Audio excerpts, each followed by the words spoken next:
क्या गंगा जल का इस्तेमाल करने वाले को जीने का अधिकार नहीं है? क्या उन्हें ये नहीं पता होना चाहिए कि वो गंगा जल जिसे वो पी रहे हैं या जिस गंगा के जल में वो स्नान कर रहे हैं वो कितना साफ है? नेशनल ग्रीन ट्रिब्यूनल ने गंगा में बढ़ते प्रदूषण पर कड़ी टिप्पणी की है। एनजीटी कह रही है कि अगर सिगरेट के पैकेट पर स्वास्थ्य के लिए हानिकारक चेतावनी लिखी जा सकती है तो प्रदूषित गंगा के पानी को लेकर ऐसा क्यों नहीं किया जा सकता?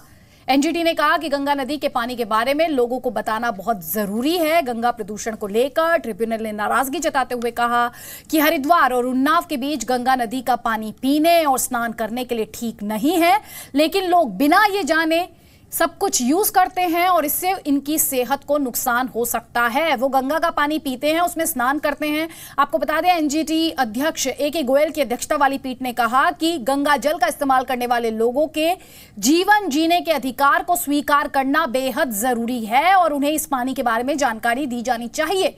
एनजीटी ने राष्ट्रीय स्वच्छ गंगा मिशन को 100 किलोमीटर के अंतराल पर डिस्प्ले बोर्ड लगाने का निर्देश दिया है ताकि ये जानकारी दी जाए कि जल पीने लायक है, नहाने लायक है या फिर नहीं है। एनजीटी ने गंगा मिशन और केंद्रीय प्रदूषण नियंत्रण बोर्ड को 2 सप्ताह के भीतर अपनी वेबसाइट पर एक मानचित्र लगाने का भी निर्देश दिया है जिसमें बताया जा सके कि किन स्थानों पर गंगा का जल नहाने और पीने लायक है।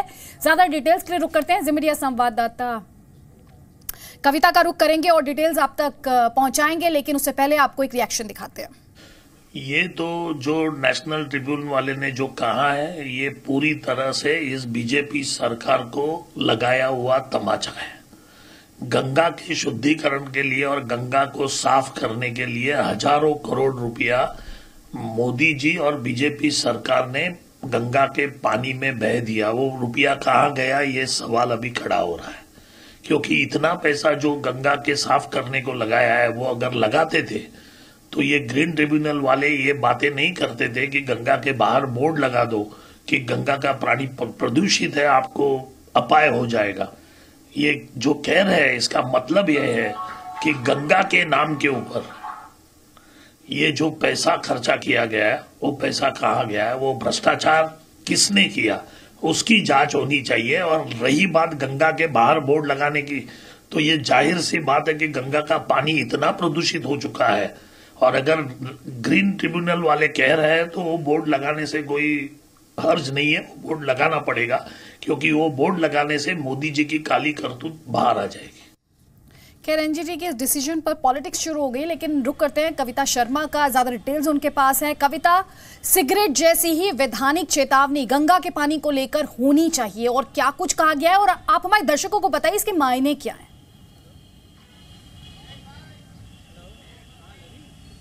बिल्कुल अदिति, देखिए गंगा के जल को लेकर कि कितना प्रदूषित है इसको लेकर हमेशा ही खबरें आती रही हैं, रिपोर्ट्स आती रही हैं, लेकिन एनजीटी ने जो ये फैसला लिया है और ये कड़ा रुख दिखाने की कोशिश की है कि आखिरकार जितने भी श्रद्धालु हैं वो गंगा जल में डुबकी लगाते हैं या आचमन करते हैं वो उनकी श्रद्धा का विषय है और आस्था की वजह से वो करते आ रहे हैं, लेकिन जो जमीनी स्तर पर हकीकत है क्या उसे नजरअंदाज किया जा सकता है।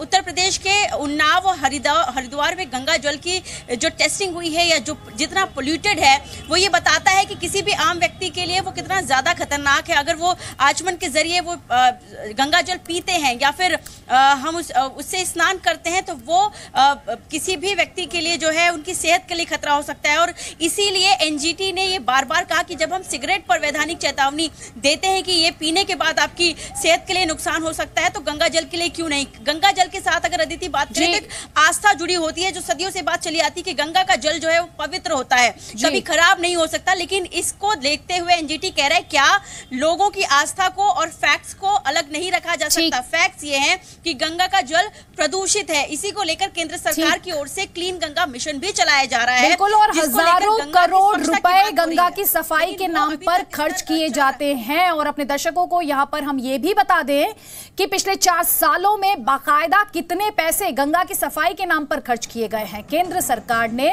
राज्यसभा में यह बताया था कि साल 2014 से लेकर जून 2018 तक गंगा नदी की सफाई के लिए 3,867 करोड़ रुपए से ज्यादा राशि खर्च की जा चुकी है। जल संसाधन, नदी विकास और गंगा संरक्षण राज्य मंत्री डॉक्टर सत्यपाल सिंह ने कांग्रेस सांसद पीएल पुनिया के जवाब में ये बताया था कि सीवरेज बनाने संबंधी परियोजनाओं में से 26 पूरी हो चुकी हैं। बाकी परियोजनाएं अलग अलग चरणों में पूरी की जाएंगी और कुल मिलाकर 2014 से जून 2018 तक गंगा नदी की सफाई के लिए, जैसा कि हमने आपको बताया, 3,867 करोड़ रुपए खर्च किए जा चुके हैं। बावजूद इसके एनजीटी की तरफ से ये कड़ी फटकार लगाई गई है। तो आप समझ सकते हैं दावे क्या हैं और हकीकत क्या।